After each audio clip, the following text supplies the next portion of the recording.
start this up. Okay, I'm sharing my screen, I'm recording, great. It's gonna be a good day, all right. Go to Moodle first. I overheard some people trying the practice for test one already, so that's awesome. Looks like this. It also has an outline of kind of roughly the grade distribution to expect for test one.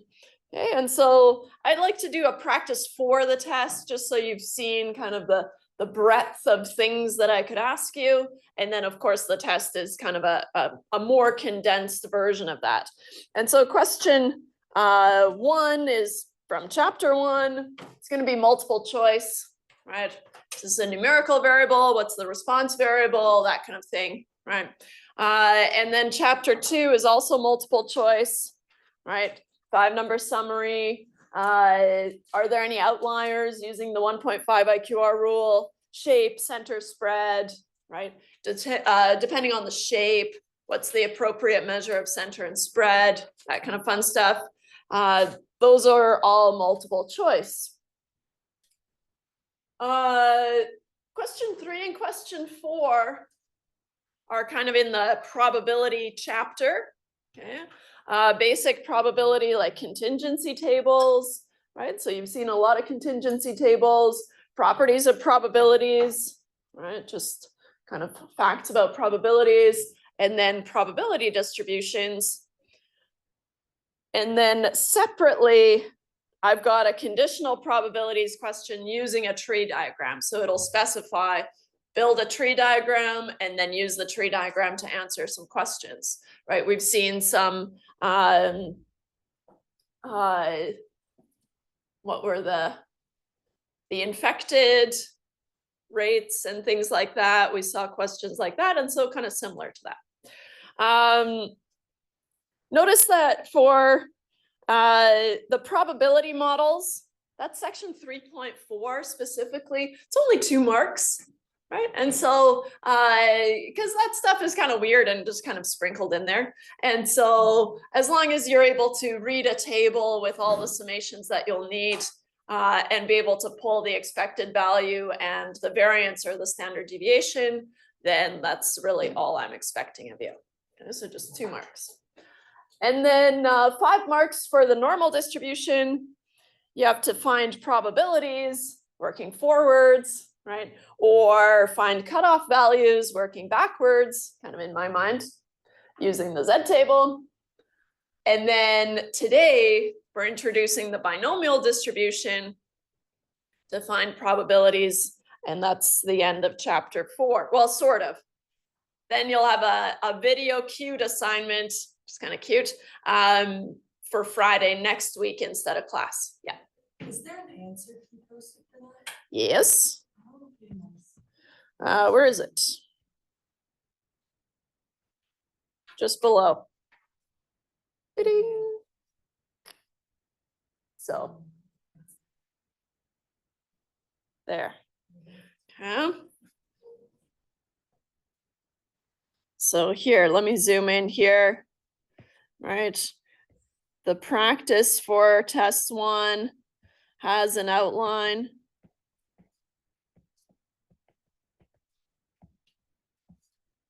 Of all the topics for test 1.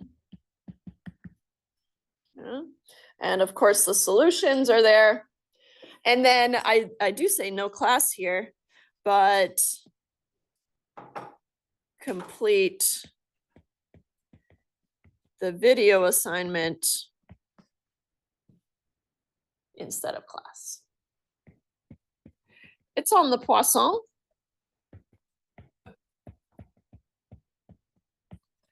Poisson distribution.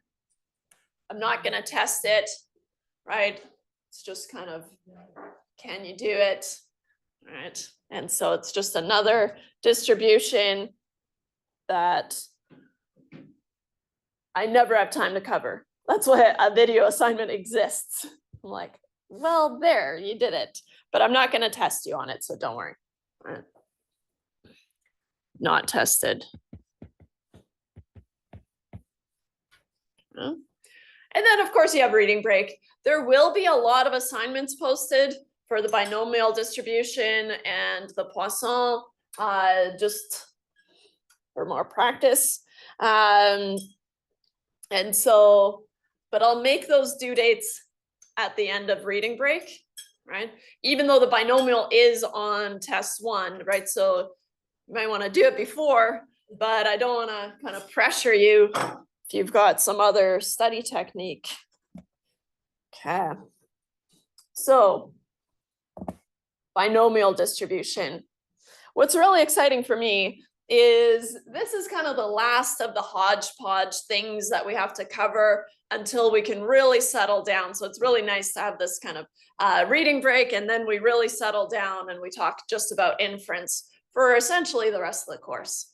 Okay, and so then we'll kind of develop some theory, and then we just keep doing it over and over and over again for different types of questions, right? Whereas all this is kind of all over the map, all these things you need to know. But if you enjoyed the normal distribution section, you're gonna love after reading break. And I did want to say, see next slide, but I'll use this. It is on the next slide too, but I'll use this to develop the idea behind the binomial. We know how to solve this problem.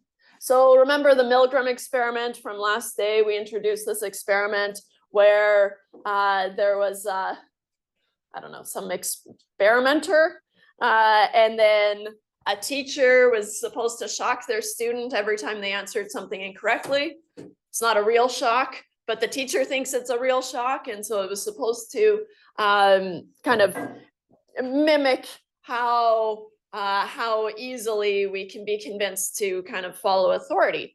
And so the probability of, let's say, refusing to shock, we were told was 0.35.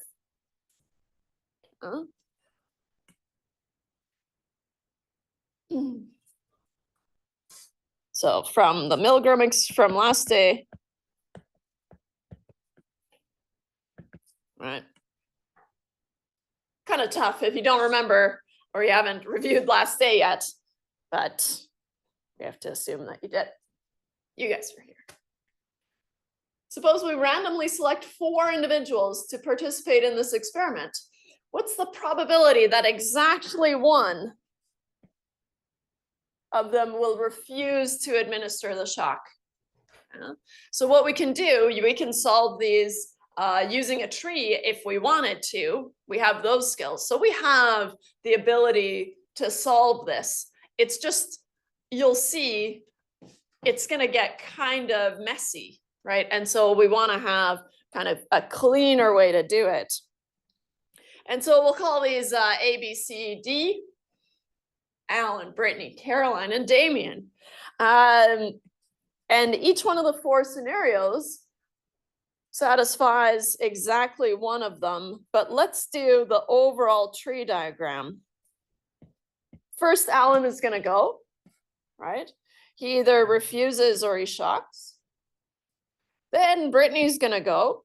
Doesn't matter what happened with Alan, but Brittany's either going to refuse or shock. And then Caroline's going to go. Uh-oh, I've really made it too tight. Right? Refuse, shock, refuse, shock, refuse, shock, refuse, shock. We know how to deal with this, right? But you won't have to. And then Damien's going to go 1, 2, 1, 2, 1, 2, 1, 2, 1, 2, 1, 2, 1, 2.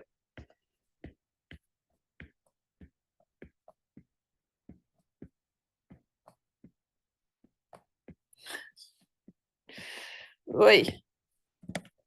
Well, exactly 1. Now you need to find exactly one of them will refuse. So exactly 1 R. Now we can take it nice and slow. If the first one is a refusal, then the next 3 have to be shocks. right? If the first one is a shock, then we can let the next one be a refusal, but then the next two have to be shocks. Right? Or if we have a shock and then a shock, I can let the next one be a refusal, but then the fourth one has to be a shock. Or if the first one's a shock, the second one's a shock, and the third one's a shock, then the last one for exactly one has to be a refusal. Right? And so if we summarize this, I get RSSS, SRSS, SSRS, and SSSR. So there are 4 ways to get exactly one refusal in 4 trials.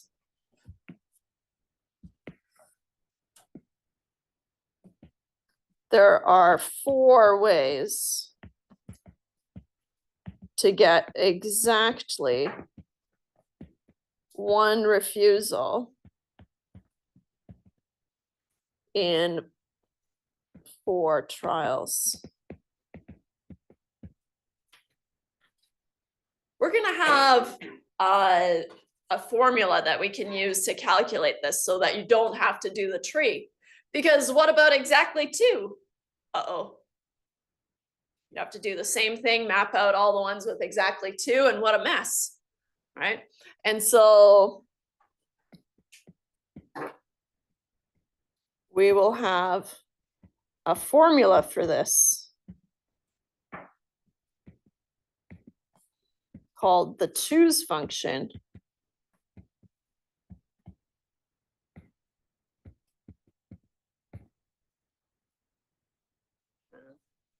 You might have an NCR button or something like that.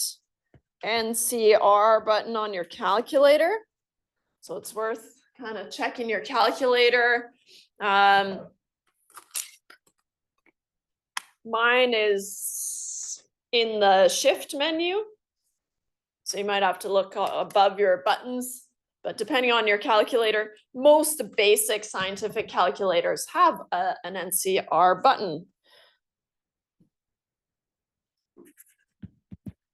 Most calculators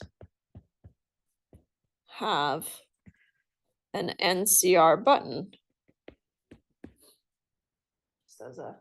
Which is what we'll use, right? We'll talk about how the button works, what formulas it uses, but really as long as you're able to use that NCR button, then you're good. So this is read as N, choose R, right? In N trials, choose R successes, right? But we'll get there. But just so you kind of don't worry, you're not going to have to map it out every single time. Yeah. You do know how to find these probabilities, though. If the probability of a refusal is 0.35 and the probability of a shock is 0.65, then you can multiply down all these branches. Everyone's in all these A, B, C, Ds, they're all independent of each other, so the probabilities don't change, right? And so you can still use a tree, right? So even a little bit easier, right? In fact, if we take a step back, what's the math on all these? This becomes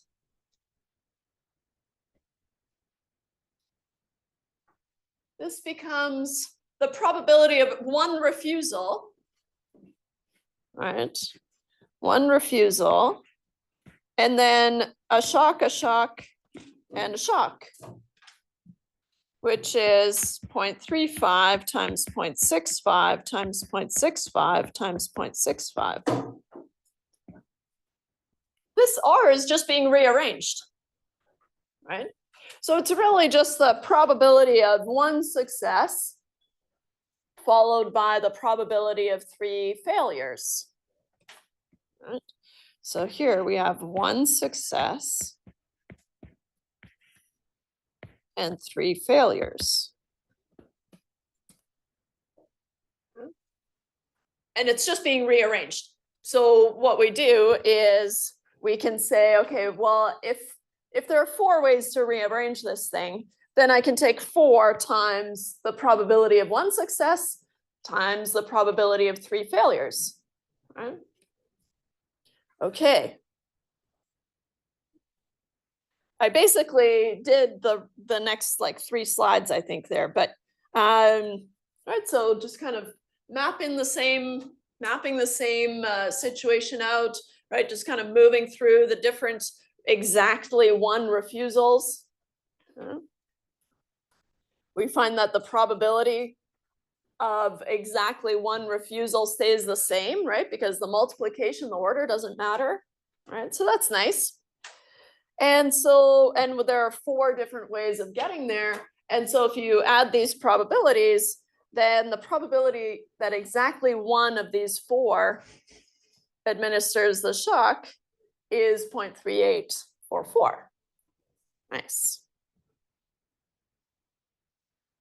So we can break it down like we started to do.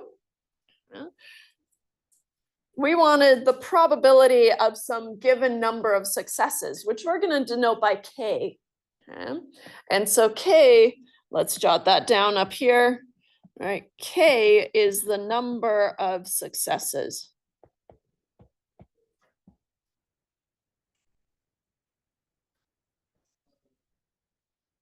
N is the number of trials, right? How many times do you try to get a success?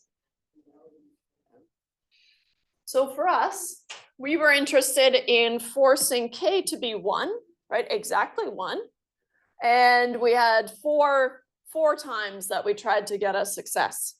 Okay, so 4 trials. And so what we said is, okay, well, that's the same as the number of the scenarios, right? And so this is where we get the choose function from. This is going to be the choose function.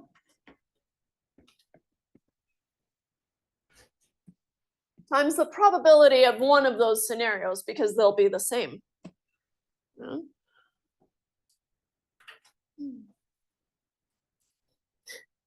The number of scenarios. There's a less tedious way, as I've already kind of told you, to figure this out, right? But we're holding off for now. Let's talk about the probability of a single scenario, right? If we're forcing K to be the number of successes, P, we remember from last day, is the probability of a success, right? So then the probability of success to the power of K times 1 minus P. 1 minus P is the probability of a failure. I usually write Q because I'm lazy. But that's going to be the probability, whoops. The probability of failure. If you have n trials and k successes, you have n minus k failures, right? If they're not successes, they have to be failures. Otherwise, the binomial won't work, right? And so here, n minus k is the number of failures. Right? In 4 trials, if exactly 1 is a success, right, then 4 minus 1 must be failures, right? And so that's what we saw when we said, okay, the probability for each of these scenarios is going to be the same, right? It's going to be 0.35 to the power of 1 times 0.65 to the power of 3, right? And so for us, we had 0.35 to the power of 1 times 0.65 to the power of 3. And that was the probability of each of those scenarios. 0.65 to the power of 3 times 0.35. I get 0.09611,875. Right, that's the probability of one of those combinations. But then there are 4 different ways that that can happen, right? So we need to take that into account as well. So the binomial distribution describes the probability of having exactly k successes in n independent Bernoulli trials, which we introduced last day, with a probability of success p. Okay.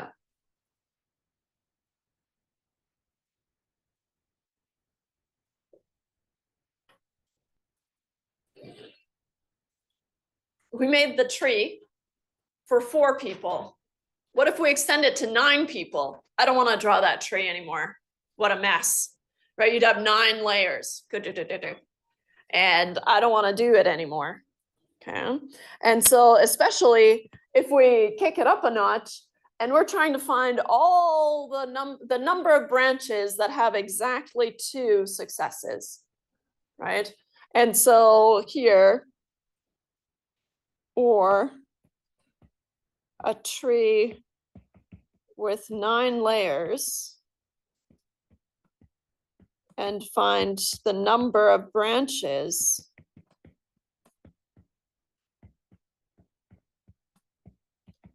with 2 successes,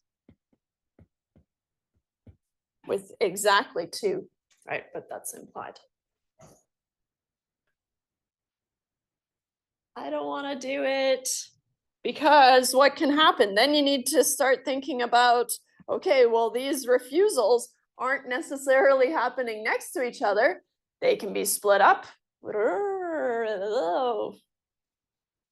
and then back together, right? And so what are we going to do? I want to show you the calculator first, and then we can just briefly talk about the theory, but you don't really need it as long as you understand the calculator way of doing it. So the choose function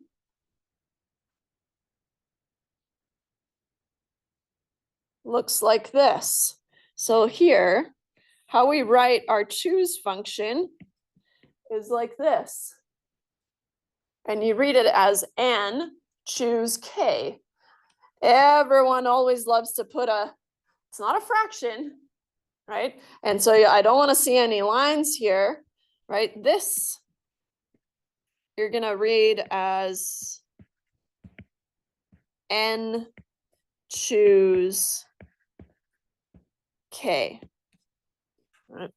How many ways are there to choose k successes in n trials?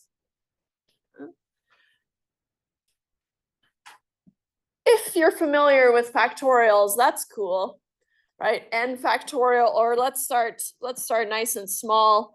4 factorial is 4 times 3 times 2 times 1. So really 4 times 3 times 2 times 1, right? And so n factorial is n times n minus 1 all the way down to 3 times 2 times 1. We don't really need that. It's on your formula sheet. You can just kind of ignore it because our calculator is going to do it. It's just if you don't have the choose function on your calculator, then yeah, you would need to use this formula. But it's just going to be n factorial over k factorial times n minus k factorial if you don't have a choose function. Everyone frantically looking for the choose function. I want the shortcut. Okay. So let's try. Ooh, I know I have a picture of my calculator somewhere here.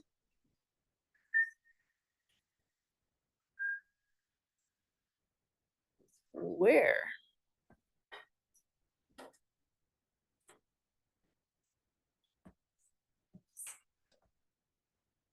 Fine, here's a calculator. Doesn't matter.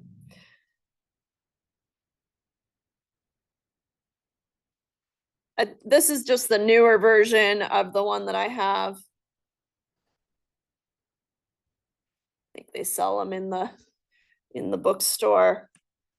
But what you're looking for is, let me see here, is something that looks like this.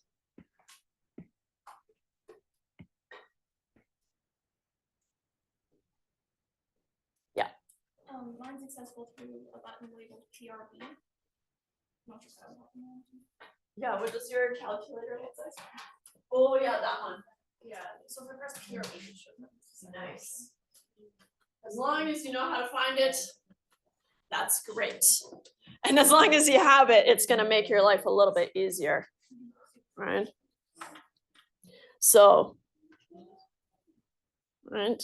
So when you see this in a formula, right, you know it's not a fraction, it's the choose function, n choose k.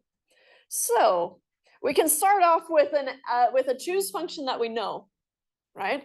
And so we already saw, okay, in 4 trials, exactly 1 successes. Well, there's a boring 4 ways to do that. Okay, and so let's try it on our calculator. Wish I could do something something weird. Or so I have to do, and it depends on your calculator, but I have to do 4 to choose. So then that NCR button, and then 1.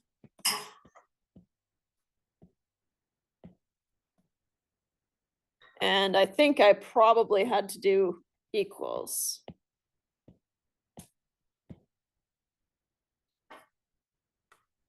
For this little guy over here. Whee! Can use your calculator. You can use R, but we're not using R, so that's okay.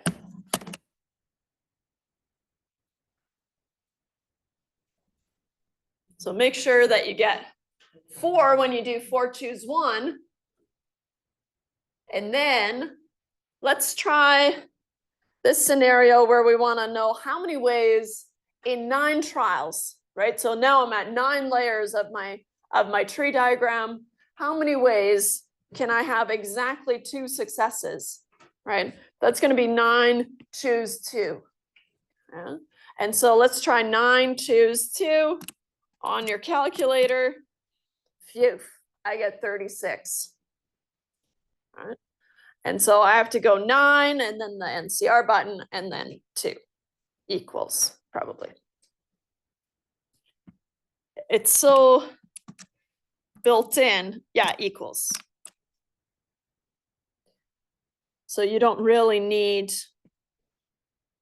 that part, right? That's optional. You can use your calculator instead.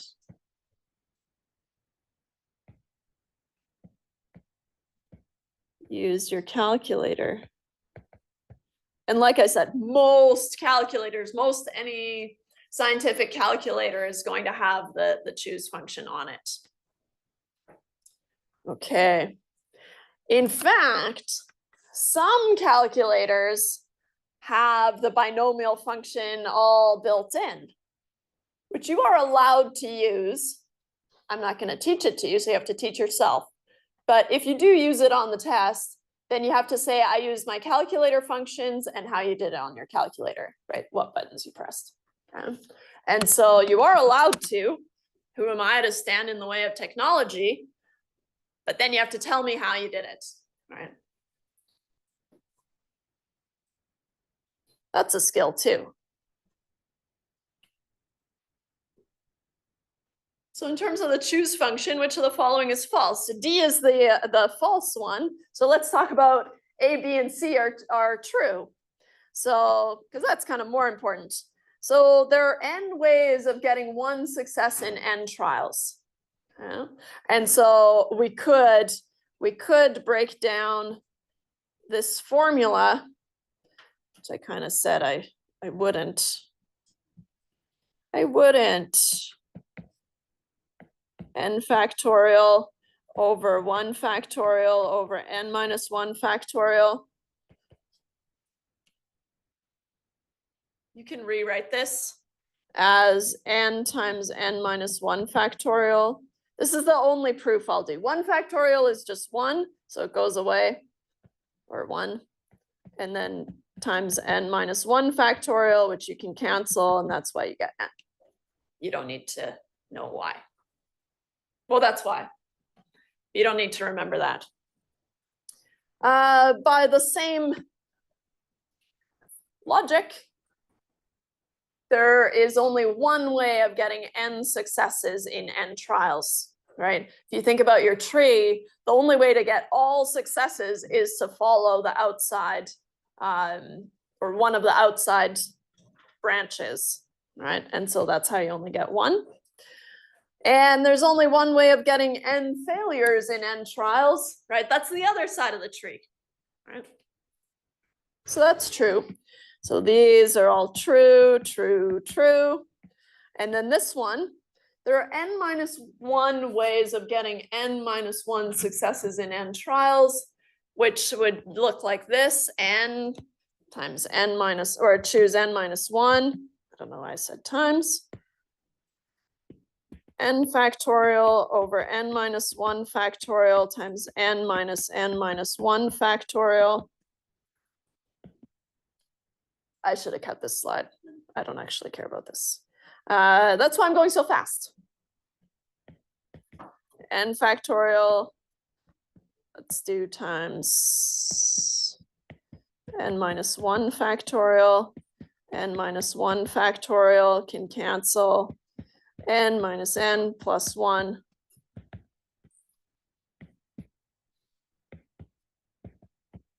Leaves you at n. You don't need to know that. What do you need to know?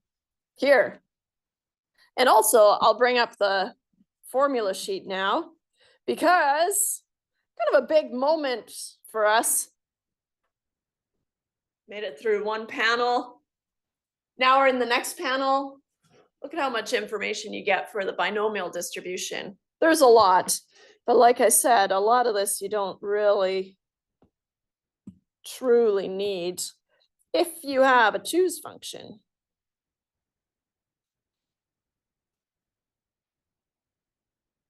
I'm gonna add a page here, paste it in.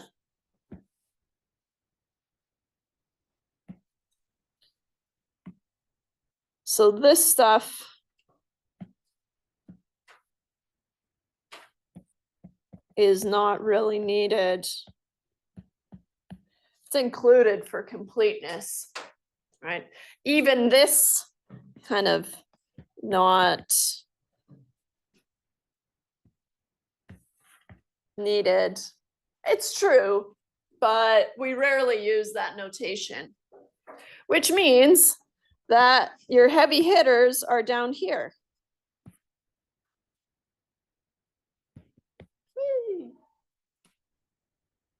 There's a lot of kind of ignorable things on your formula sheet, right? And so what we're going to talk about now is this formula. And so let's see here. Go back. Where Q is the probability of a failure. So Q is 1 minus P. I find that it's a little bit cleaner to read, easier to write. That's annoying, because then you just need to calculate Q once, and then you can use Q instead of 1 minus P the whole time. But if you want 1 minus P, you can just write 1 minus P. All right, I'll understand. So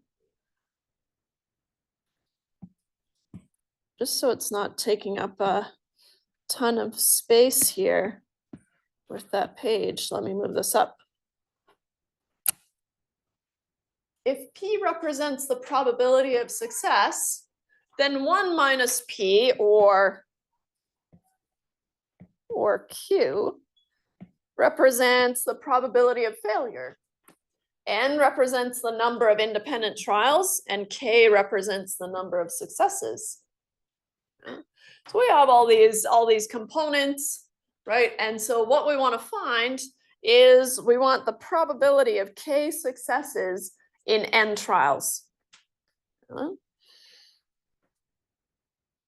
So, and I'm going to add exactly k successes in n trials.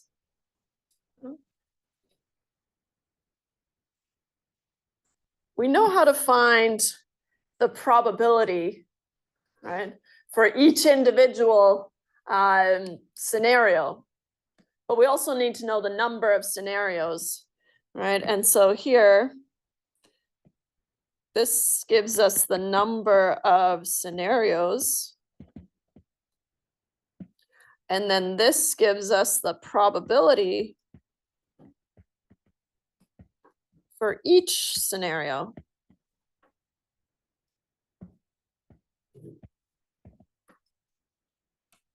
Right. Or n choose k times p to the k times q to the n minus k.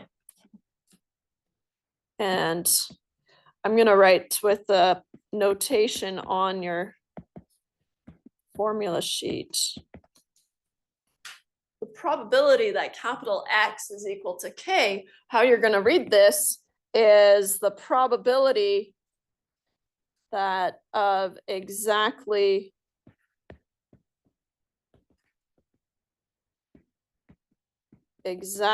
k successes.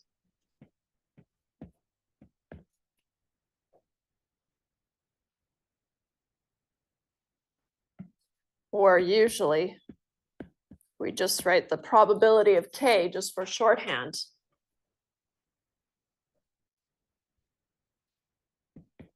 Which is n choose k times p to the k times q to the n minus k.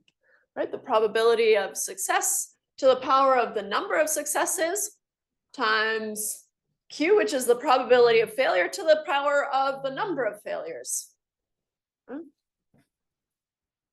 So that's on your formula sheet right here.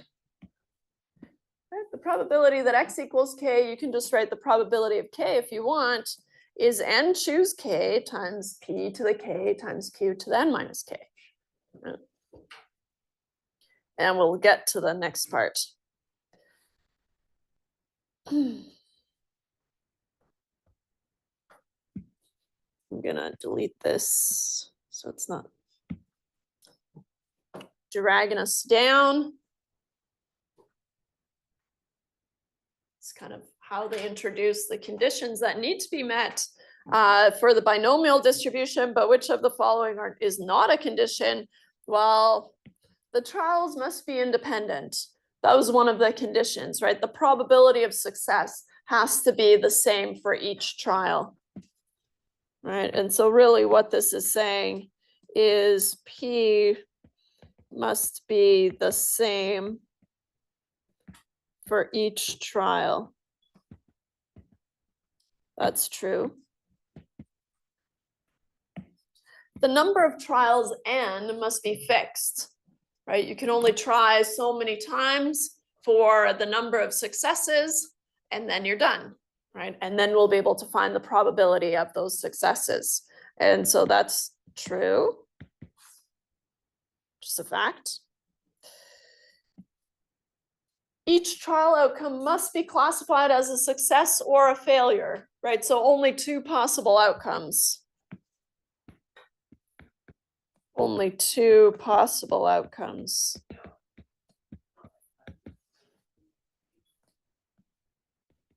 Is true. The number of desired successes k must be greater than the number of trials. Well, that can't be, because I can only have n successes in n trials, and I can't have more than that. And so that's false. Then the probability of success P must be the same for each trial. That's the same as A.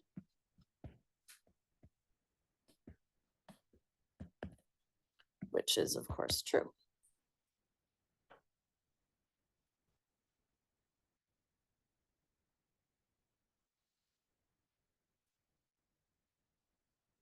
So how do we use it? A 2012 Gallup survey suggests that 26.2% of Americans are obese. Among a random sample of 10 Americans, what's the probability that exactly 8 are obese? You could sit down and make your tree diagram and you could solve it by brute force. I would recommend no, don't do that.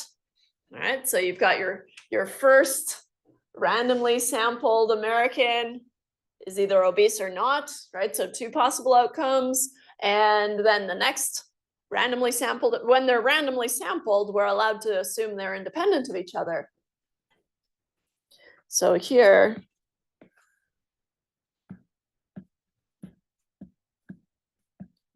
randomly sampled means we can assume they are independent of each other.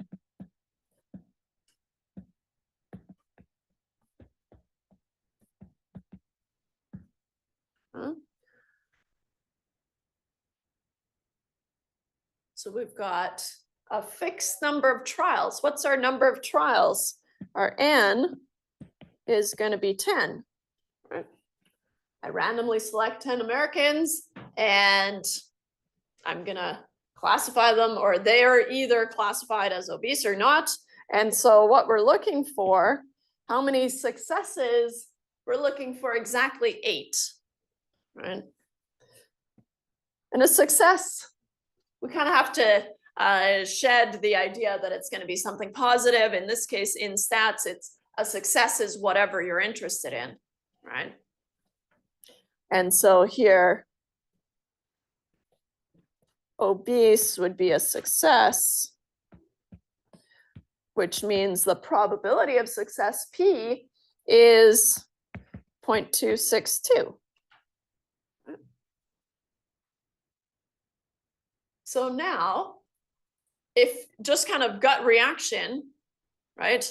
I've highlighted pretty low, I guess, but if you think about 10, and if the probability of each one is 26.2%, right, then exactly 8 is quite high compared to what you're expecting, right? And so that's what we're heading into is being able to find, okay, well, how many would I expect to be obese, right? What would it be? 10 times 0.262. And if you glance down on your formula sheet, dun, dun, dun, you already did it. N times P is the mean, right? Which is your expected value. Yeah? Well, I got ahead of myself. But it's exciting when I know you can do it. So, right, so we're expecting 2.62 of these 10 to be obese, right? And so 8, that's why we think 8 is maybe a little bit too high, right? But there is some probability. It's like that Dumb and Dumber. So he's saying, I got a chance. There's always some probability. So in terms of our notation, what do we want? The probability. Well, first, let's write out the general formula. The probability that x equals k is n choose k. Oops. Sorry, I do this kind of scripty looking k, and sometimes it just ends up looking like a line. N choose k times p to the power of k times q to the n minus k.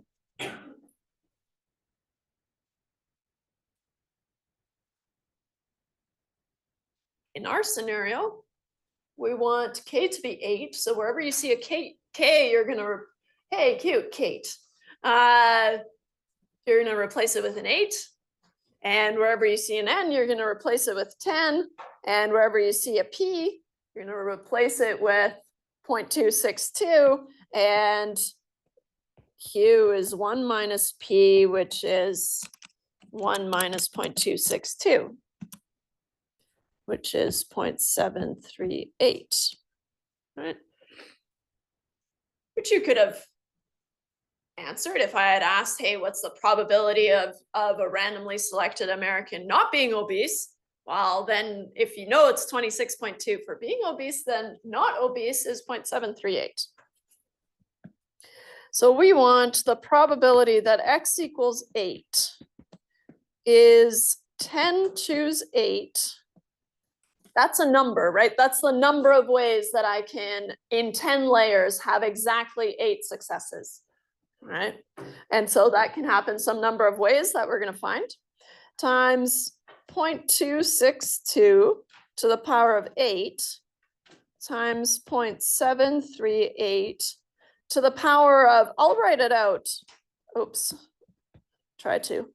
10 minus 8, but if you want to just go to 2, that's fine too. Bless you. And usually it kind of shrinks into shorthand, especially because we're going to look at things like, well, what's the probability of less than 3 obese, right? Less than 3 or including 3 would be 0, 1, 2, or 3.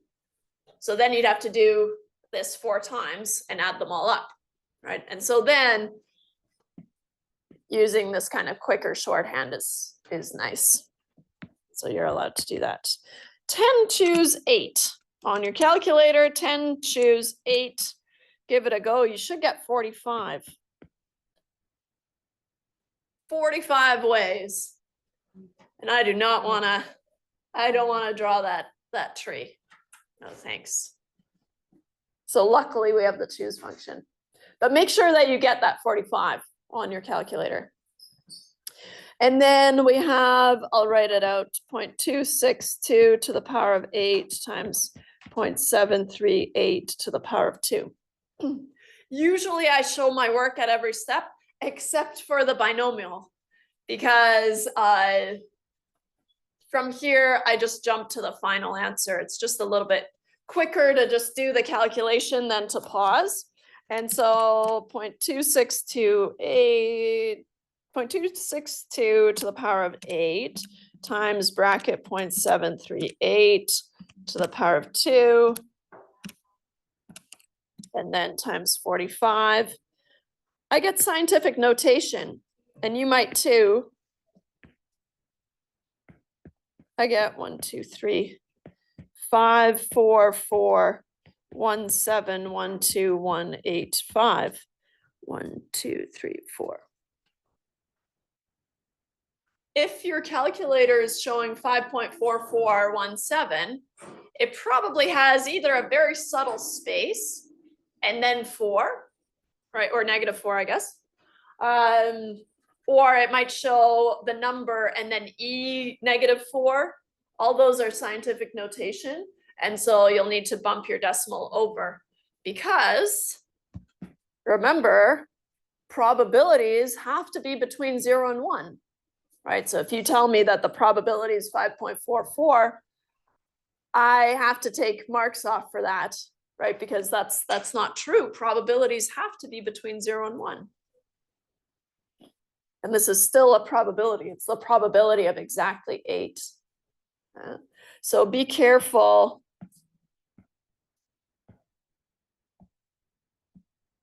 Be careful. Your calculator might show scientific notation.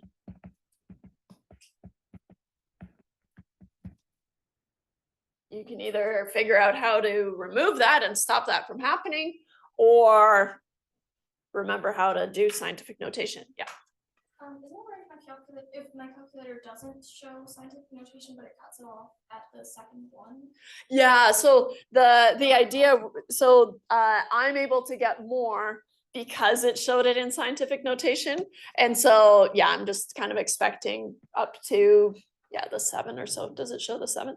Yeah, it goes to 7, 1. Yeah. So it just cuts off the last 4. Yeah, that's totally fine. Yeah. That is great. For these problems, you want to keep as many decimal places as you can, because what's going to happen is once we start adding them together, right? If you rounded too quickly, you're going to lose a lot of activity. And so for binomial probabilities,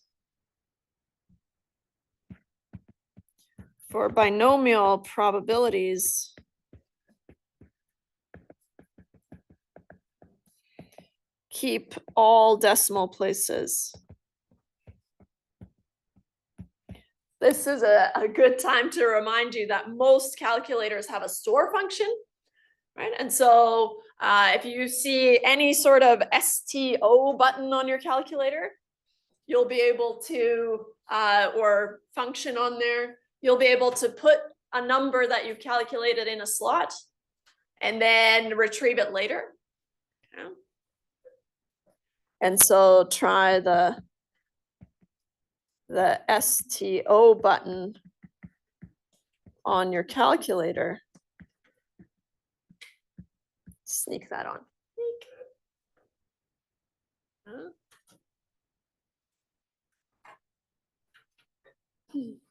So there's a store and a recall button on most calculators.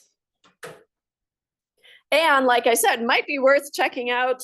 I know I have it can just do the binomial calculation for me, right? And so that's kind of nice. It needs what information? It still needs all this information, right? It needs N, it needs K, it needs P. And after that, just like we are, it's off to the races and it can just do it, right? And so same information that it needs. I'd say this probability is pretty low. There. So that's why it's pretty low. All right. Any questions about that first one? Feels like third one, but I think it was our first one.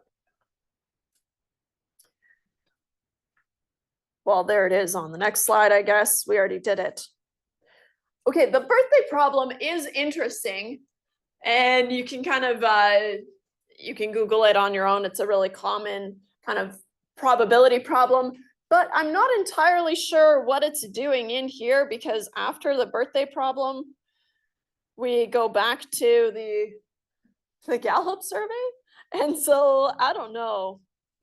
It's kind of, you can read this on your own. The birthday problem is fun, it's cute. What is the birthday problem? This is just for fun. The birthday problem says that in a room, right, we actually don't need that many people for the probability that two of us would have the same birthday to reach, I think, 50%. I think it's like 20 people or something like that. It's probably in these slides, but I didn't read them because they're just for fun. So, right,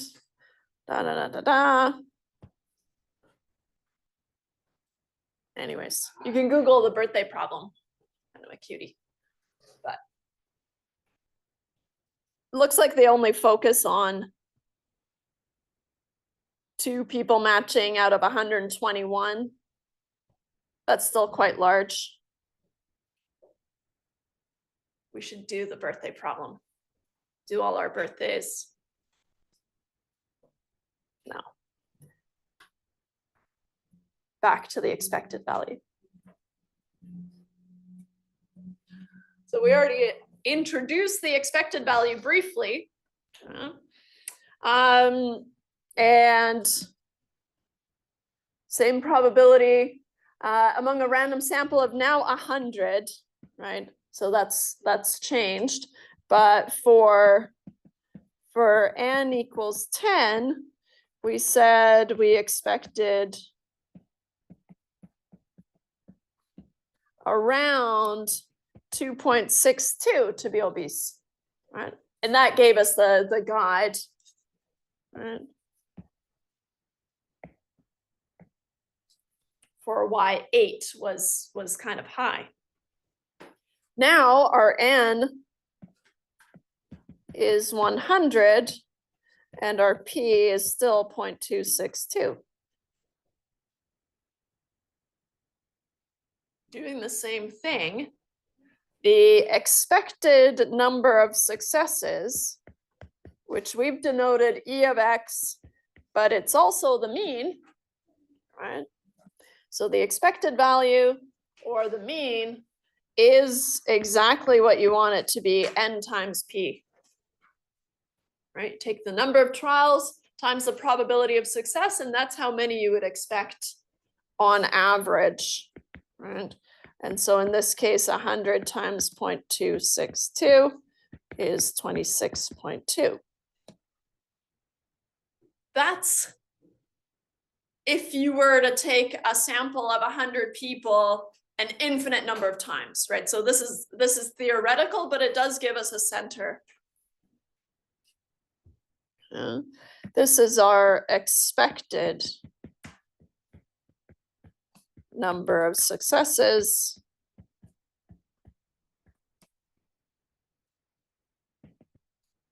in repeated trials or repeated samples. So if we repeated sampling 100 Americans an infinite number of times, in theory, we would expect 26.2 on average. We're not going to get 26.2, right? But on average, we can get 26.2. There's going to be spread associated with that, right? So a little bit of wiggle room. And so,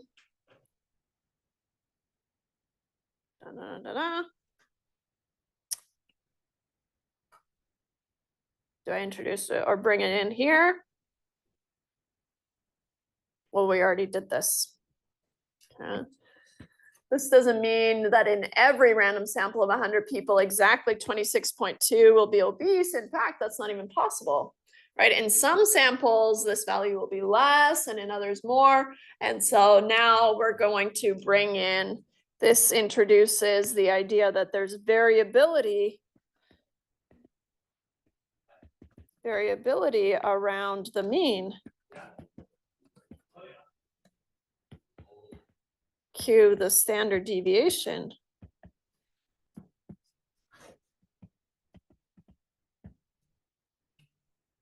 Yeah. So around this expected value, we're going to have some spread, right? And so we'll be able to find the standard deviation for this distribution. So the expected value, mu, is the mean. Okay, so the expected value is equal to the mean, right? And the variability in our case is going to be the standard deviation. So if you have a binomial distribution, then the mean is going to be, it's going to be centered on NP, and the standard deviation, or on your formula sheet, I have it NPQ. It's a little bit cleaner, right? And so it's the square root of n times p times q, and that's the spread. On your formula sheet, let's go to the freshie.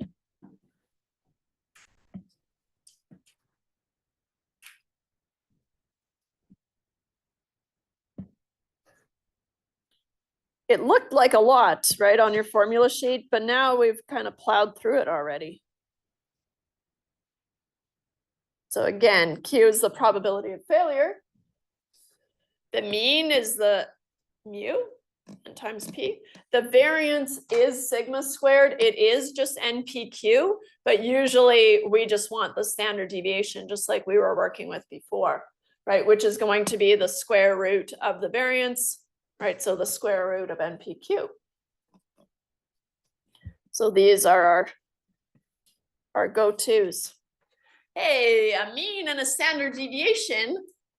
Doesn't that sound a lot like a normal distribution? All right, kind of sounds familiar. And they do, they come together. So let's see how. So for us, our standard deviation would be roughly 4.4 Americans. So we would expect 26.2 out of 100 randomly sampled Americans to be obese with a standard deviation of 4.4. Yeah.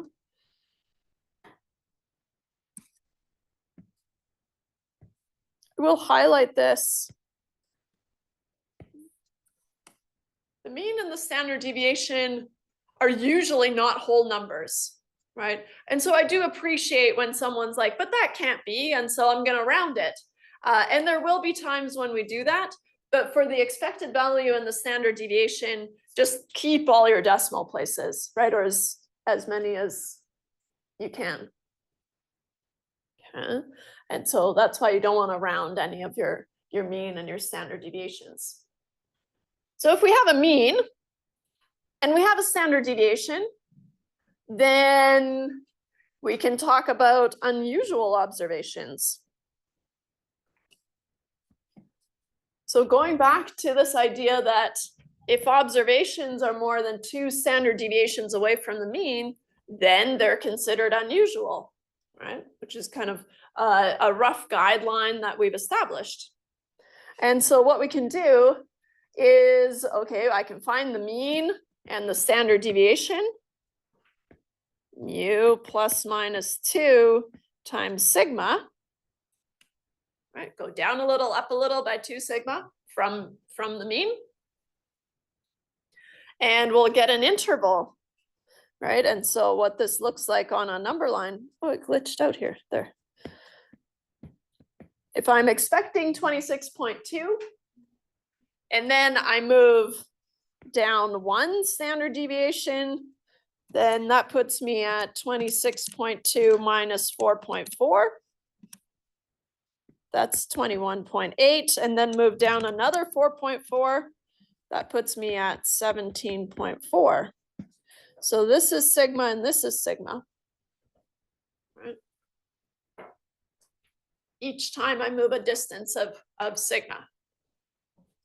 You don't have to do them. You don't have to break them up. You can just take 2 times sigma and subtract that instead. And then from on the upper end, I've got 26.2 plus 4.4 puts me at 30.6 plus 4.4 again puts me at 35.0 to match the other notation. Each time moving a distance of sigma, so 2 sigma on either side.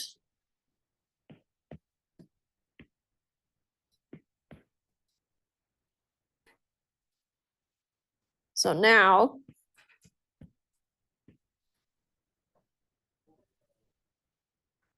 anything past those points, right, I would consider unusual. Right, so here, this would be unusual and this would be unusual. Roughly, right? Kind of rough guidelines. Yeah. And so now a plausible number of obese Americans in a random sample is anywhere between 17.4 to 35, right? Around that expected value, you're allowing some spread. And so the plausible number of obese Americans in a random sample of 100 is somewhere between 17.4 and 35.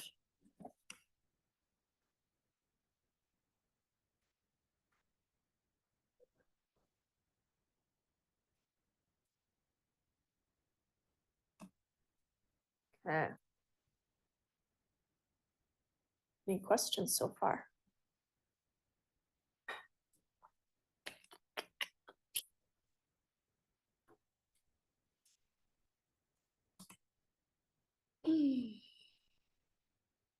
An August 2012 Gallup poll suggests that 13% of Americans think homeschooling provides an excellent education for children.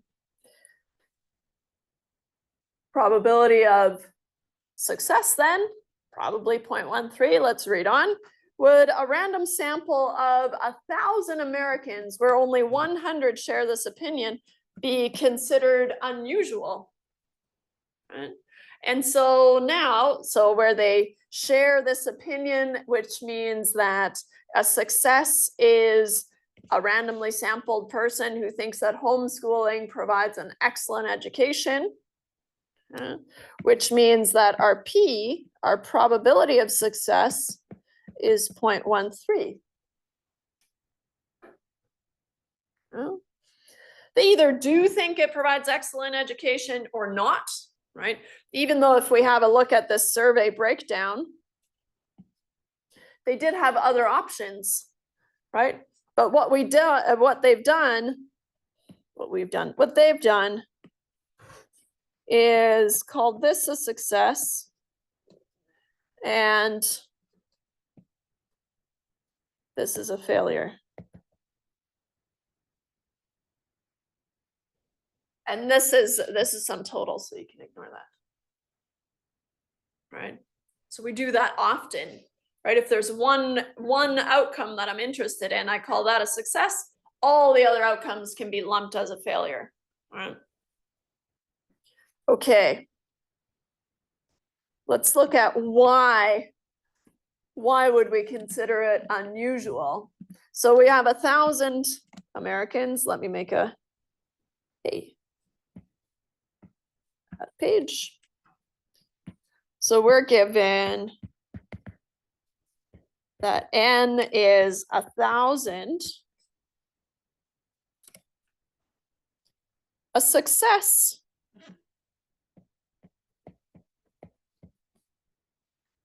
Let's say, I'll move it down here. We're going to define, I'm just going to snag this. They think homeschooling provides an excellent education, right? That was their rating. Which means the probability of success, we said, was 0.13. Which from there, we know Q is 1 minus P, which is 1 minus 0.13, which is 1 minus 0.13, 0.87. Pick that apart too.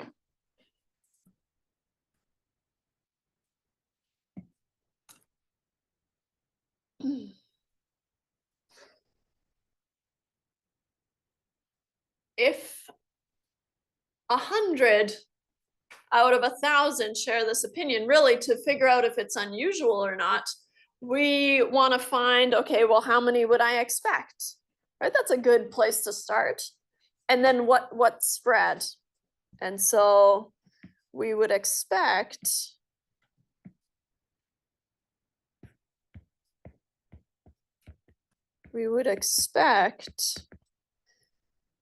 mu equal to N times P, which is 1,000 times 0.13. So I'm expecting 1,000 times 0.13, which is 130.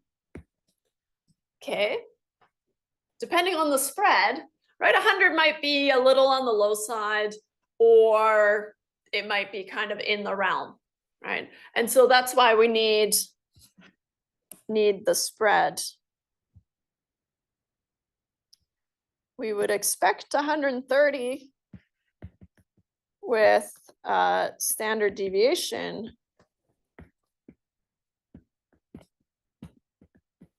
or spread of sigma is the square root of N times P times Q. And then from that, right, we'll have the spread. So let's see here, the square root of 1,000 times 0.13 times 0.87. Don't forget to take that square root.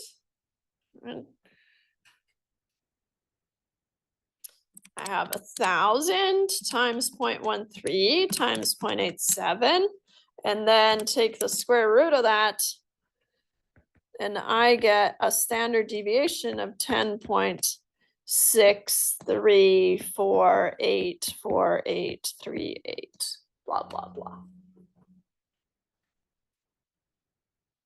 I kind of stop rounding up after the 3, right? So 3 would stay at 3, and then the 4 would go to 5, but I guess I could do 3 decimal places. Sigma is 10.635 to 3 decimal places. You could go to 2 if you want it.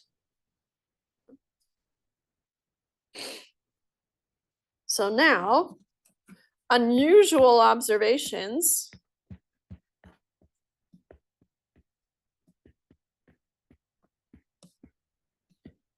are more than 2 sigma from the mean.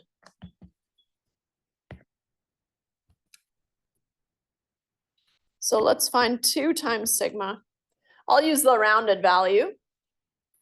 10.635 times 2 is 21.27.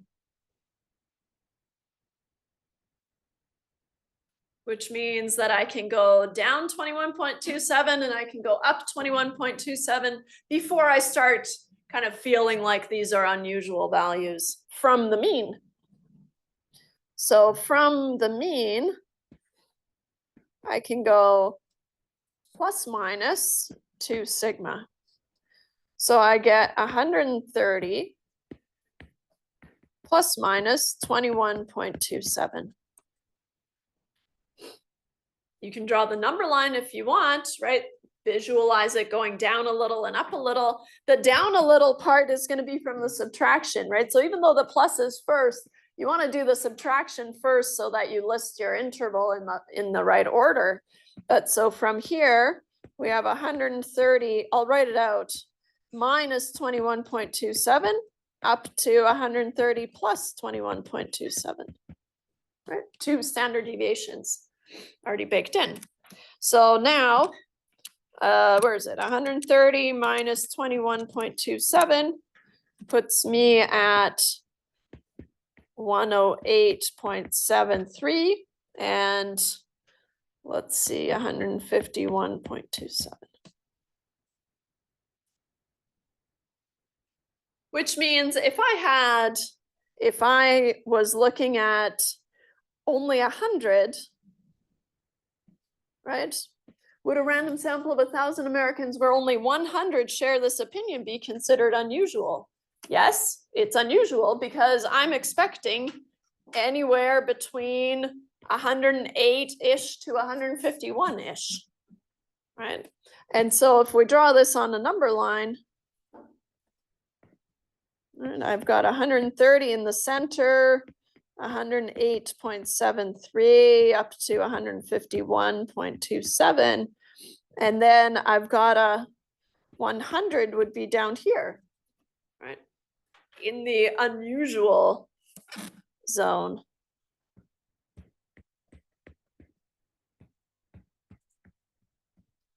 Whereas here, this zone, this is the green zone.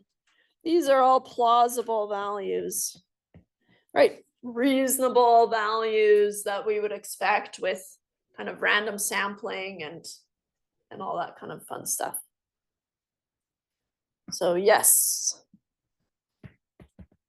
since 100 is more than 2 standard deviations from the mean, we would consider it unusual.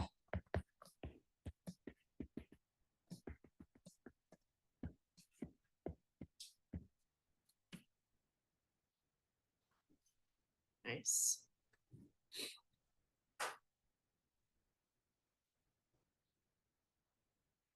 Any questions about that one? No. Kind of a fun phenomenon is that if you have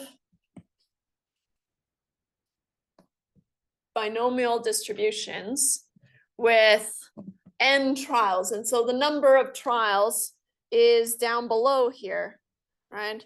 With 10 trials, and a probability of success is 0.1 in this case, in this special case. So what happens as you increase, right, as n increases, right, it keeps going across here. So as n increases, we get to what? The normal distribution. Even at this point, I'd say that's pretty good, right? And so here, as n increases,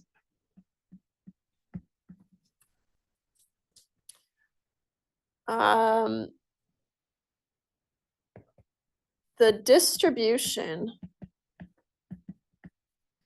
of the number of successes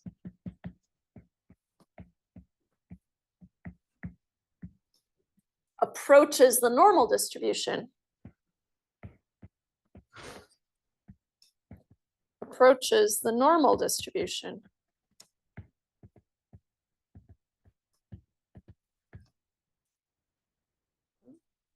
That's going to come in handy. We know about the normal distribution, right? And we know how to find probabilities associated with the normal distribution, right? Using the Z table. And so kind of perks of that, stop using arrows here, but perks of that is we can find probabilities using Z scores. Using Z scores and the Z table. Pretty neat. Low, large, how large? Low, large. So when P was 0.1, right, Q is 0.9. So we've got this kind of uneven probability of success to failure, right? And so, and as we increase our N, I would say even at 30, if I had this histogram, I would start to argue, hey, it looks approximately normal, right? Right? And so, so even here at N equals 30, I could be convinced, right, that a normal distribution might be appropriate, but there are rules that we have to follow. And so depending on the P, we're going to need different sample sizes or a different number of trials rather for it to approach the normal distribution. And so here, the number of trials required to reach an approximately normal distribution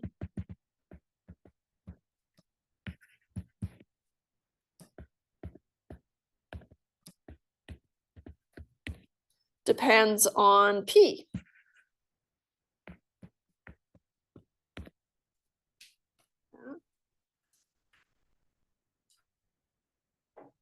In fact, the rule is this. The rule, we're going to develop it later, but I want you to see the rule just while we're talking about it, is that N times P has to be greater than or equal to 10, and N times Q has to be greater than or equal to 10. That means that the smallest possible sample that I could have is 20, right? And so here, this is the number or at least 10 expected successes and at least 10 expected failures.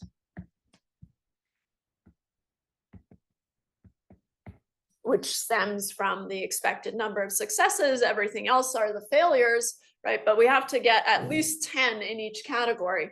So at the very, very smallest, n is going to have to be 20, right? And that would mean that I'm expecting 10 successes followed by 10 failures, right? Which would mean what?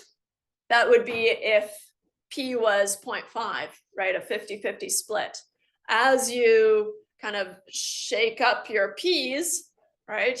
Then the number of successes and failures that you're going to get is going to move away from 10, and you'd have to increase your n in order to reach that threshold. So this is our first condition that we're introducing, and so that's something that we have to check before we can use the normal approximation to the binomial. Wow, is that what we're doing? It is. How large is large enough?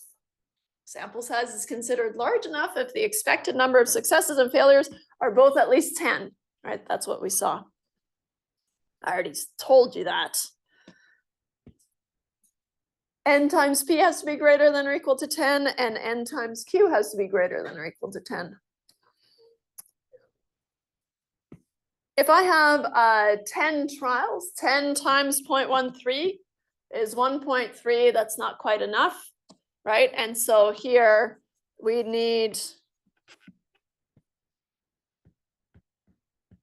would need to increase n, the number of trials, right?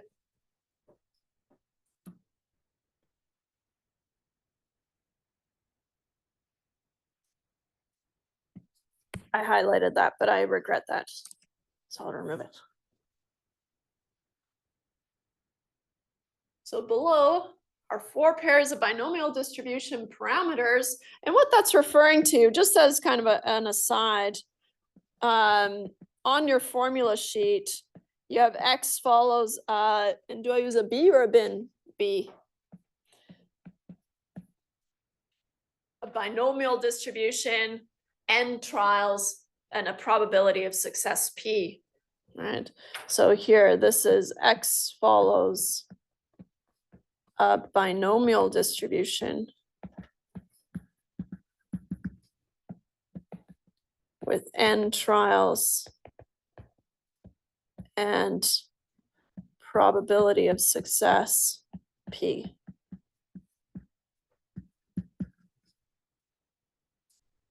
Just like we used the normal distribution shorthand, right? This shorthand also tells us everything that I need to know about the binomial distribution, right? It tells me the expected value, n times p. It gives me the standard deviation, the square root of npq, right? And so all the information that we need for a general binomial distribution is in that shorthand.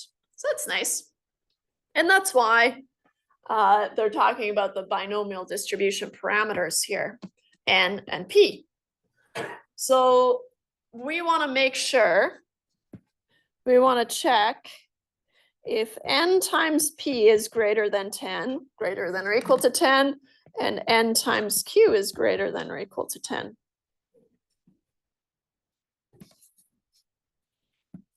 I'll do these for A. N times P is 100 times 0.95. That is greater than, let me just check, still 95. That is greater than or equal to 10, so that's a good thing. But if you have 95 successes in 100 trials, how many failures do you have? Uh-oh, you have 5. So then n times q is 5, right? Or if you prefer to do the math, 100 times 1 minus 0.95 is 5, which is, and I just do it's not greater than 10, right? Bad. So A doesn't work. You would need to increase your number of trials because the difference between the probability of success 0.95 versus 5% right? It's too large. So you need a large sample size in order for it to approach that normal distribution. Yeah. Let's see if I'll bump this over here. A. How about for B? I need to check that n times p is 25 times 0.45. As a rule, if the probabilities are close to 0.5-ish, right, then we don't need a huge sample size. So let's see here, 25 times 0.45, I get just on the verge, but still counts 11.25, which is greater than 10. How about the expected number of failures? You could do n times q, right? N times q is 25 times 0.55. 25 times 0.55 is 13.75, which is greater than or equal to 10. Or if you prefer, or the number of expected failures must be n minus the number of expected successes, which in this case is going to be 25 minus 11.25, which is 13.75. Right? Whichever way you want to get to that 13.75, but you do have to check it. Yeah. And then, so this one, the conditions are satisfied, and you can try the other two on your own, but I want to move on. Yeah. Right. P's close to that are this small, right? If you think about something very, very rare, right? And you're trying to capture something that's very, very rare. If you just go out and collect a random sample of 100 people, then you're unlikely to capture that, right? In fact, it's very unlikely to capture 10.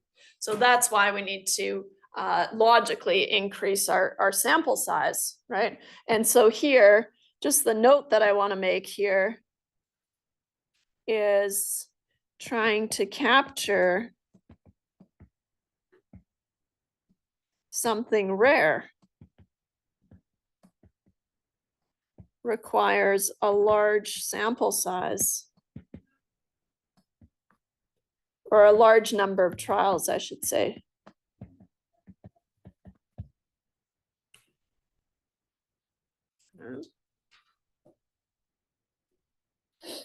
So how do we kind of go from the binomial to the normal distribution?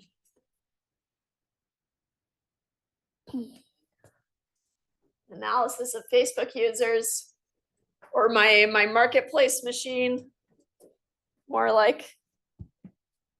A recent study found that Facebook users get more than they give. For example, 40% of Facebook users in our sample made a friend request, but 63% received at least one request. Yep. Users in our sample pressed the like button next to friends' comment an average of 14 times, but had their content liked an average of 20 times. So there's kind of discrepancy here. Users sent 9 personal messages, but received 12. Popular. 12% of users tagged a friend in a photo, but 35% were themselves tagged in a photo. And so the reason for this is because there's a subgroup of power users, okay, and they contribute a lot more content than the typical user.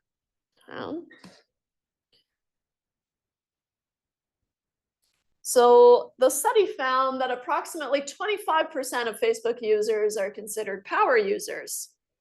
I wonder when this was done. Doesn't matter, but I'm curious. The same study found that the average Facebook user has 245 friends, We know some have less, some have more, right, with some spread, but the average user has 245 friends. What's the probability that the average, what is the probability? That sounds like work for us. That the average Facebook user with 245 friends has 70 or more friends who would be considered power users. Yeah. And then think about any assumptions that you have to make. So here, we're given that, okay, I have 245 friends. Each of these friends can either be classified as a power user or not, right? So I have two possible outcomes. They're either a power user or not. And I expect 25% of them to be roughly to be power users, right? And so I have two possible outcomes.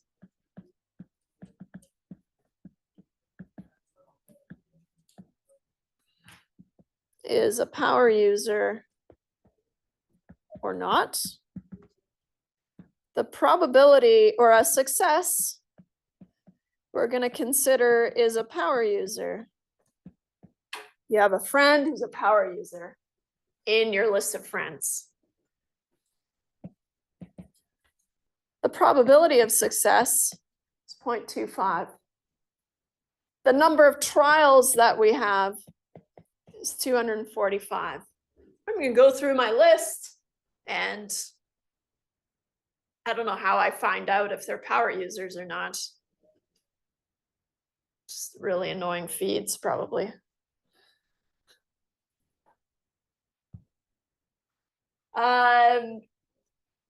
We want to find the probability that they have 70 or more gulp friends who would be considered power users. So we have our N and we have our P, so we're doing okay. And we want to find the probability that K is greater than or equal to 70. That's 70, 71, sorry, 70 or 71 or 72 or 73, all the way up to 245, right? Adding up each of those probabilities. Now, if you're using Excel, of course, that's easy, but also there's a built-in function in Excel that'll do it for you, okay? But it will use the normal approximation too, I'm pretty sure. But there's an easier way. And so we'd need independence, which we're going to assume, right? There's no reason we can assume that. We have to assume it, right? And so sometimes we have this this struggle where, okay, one of the assumptions that I need for the binomial distribution to work is that each of my trials are independent of each other. That's not necessarily the case. What if I run with a power user crowd, right? And then they're not independent of each other, but it is an assumption that I have to make in order to keep going. Okay? And so that's why we say kind of note any assumptions that you have to make. Okay? So the probability that X is greater than or equal to 70 is the probability that K is equal to 70 or, right? Or when you're saying or, that's plus, right? Each of these would be an individual binomial probability, right? Or all the way up to 245. Even if you reversed it, right? Alternatively, or you could do the probability that X is greater than or equal to 70 is 1 minus the probability that X is less than 70. That still doesn't help me. I don't want to do the probability of 0 plus the probability of 1 plus the probability of 2 all the way up to 7 or 69, I guess, which is 1 minus the probability of 0 minus the probability of 1 minus the probability of 2, minus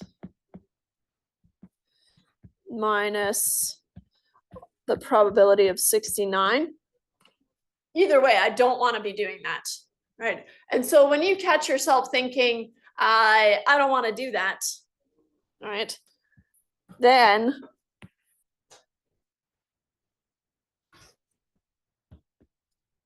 the normal approximation to the binomial to the rescue.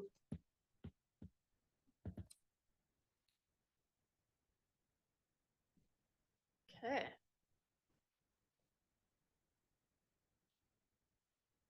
Now, everything up until this point is perfectly testable material, but the normal approximation to the binomial, I usually have as a bonus question on the test. So it is worth kind of working on, right? You want that bonus mark, right? But I know it's a lot for one day, and so that's why I want to give you a little bit of a boost. Okay. And so, right, this will be a bonus question. Bonus on the test.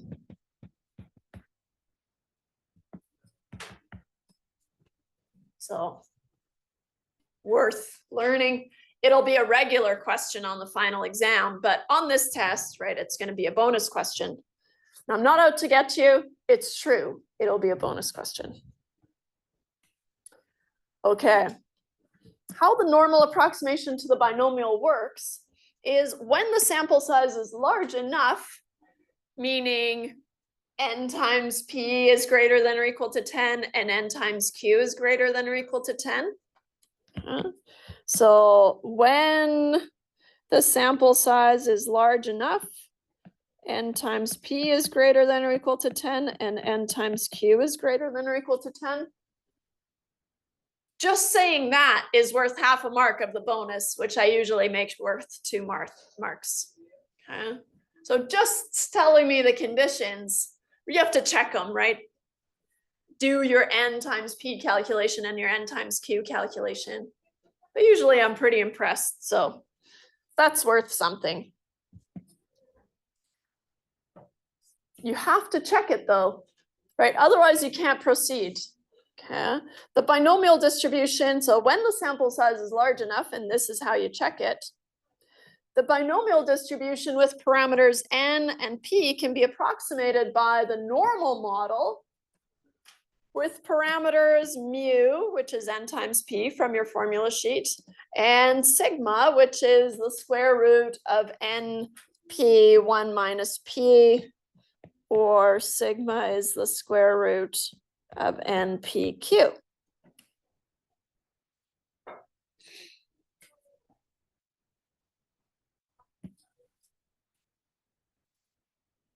In our case, right, we said we have 245 friends, which we consider trials, right? Are they a power user or no, right? And the probability of success is 0.25.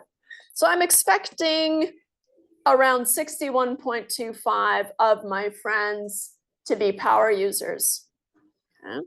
Which is going to be the mean of my normal distribution. So here, my mean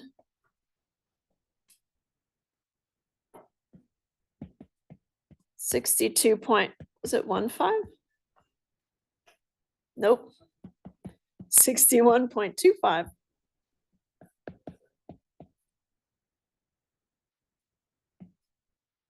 So here, the center of my normal distribution is at 61.25 with a standard deviation of 6.75. We'll kind of color code this. So then somewhere down below, oops,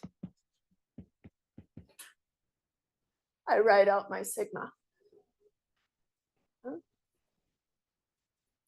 So what that means is the binomial distribution with an n of 245 and a p of 0.25 can be approximated or is roughly the same as a normal distribution with a mean of 61.25 and a standard deviation of 6.78. That's cool.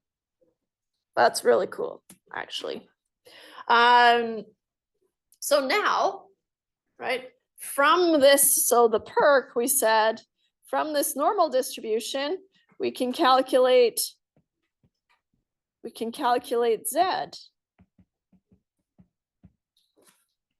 and find probabilities. Right?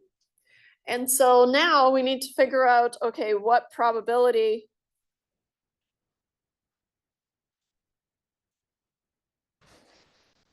I've got space on the next slide, so I'm going to jump there, but it's the same question.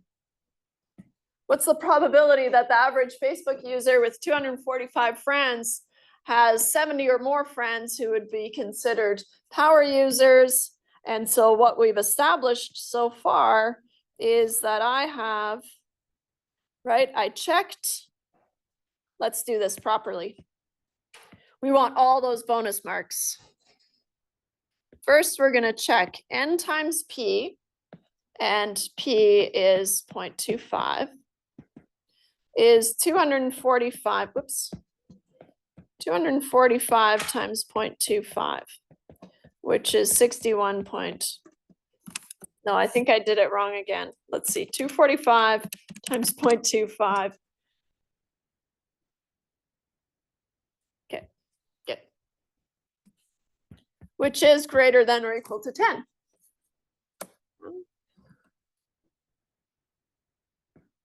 N times Q is 245 times 0.75, or if you prefer 245 minus 61.25, you're going to get the same answer, right? And so 245 times 0.75 is 183.75, which is also greater than or equal to 10.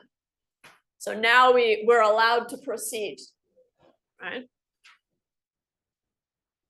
Conveniently, this is also our mu. Maybe I shouldn't put it there. Maybe I'll say here, mu is 61.25.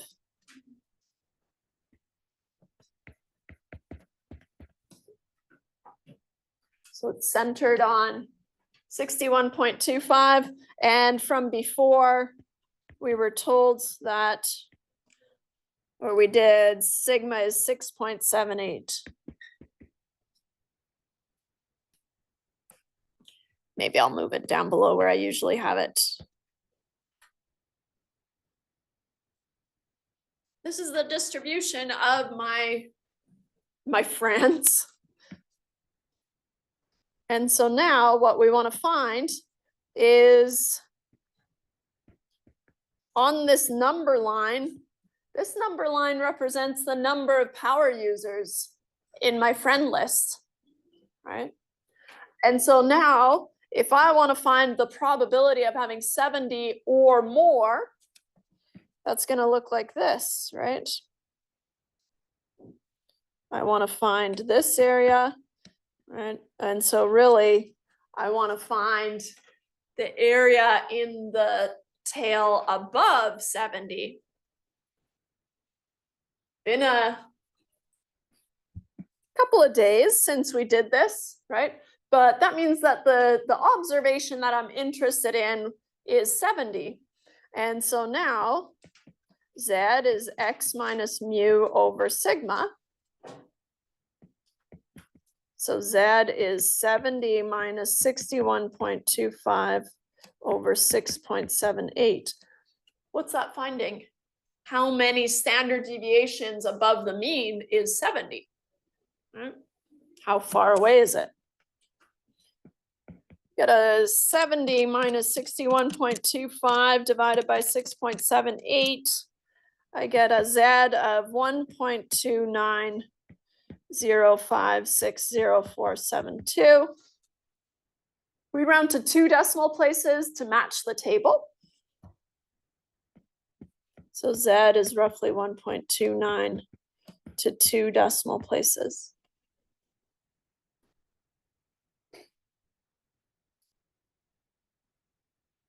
The table is going to give us the area to the left always, right? And so let's write out our little blurb. Using the Z table, we find, third question. What does, not the line that you're writing right now, but the This one? other line, yeah, what does that say? This one, Z is approximately. It's because I rounded. It's just me being picky. Okay. You can say equals, but it should be approximate. Using the Z table, we find the area to the left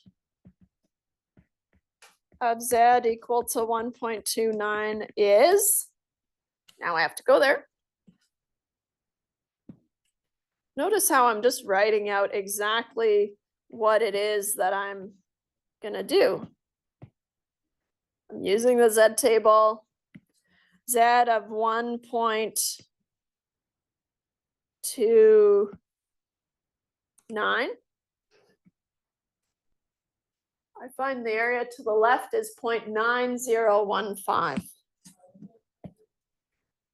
Is 0.9015. Therefore, the area to the right is 1 minus that.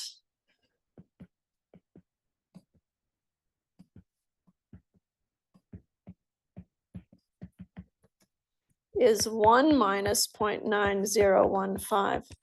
1 minus 0.9015. 0.0985. And the area under the curve is the probability.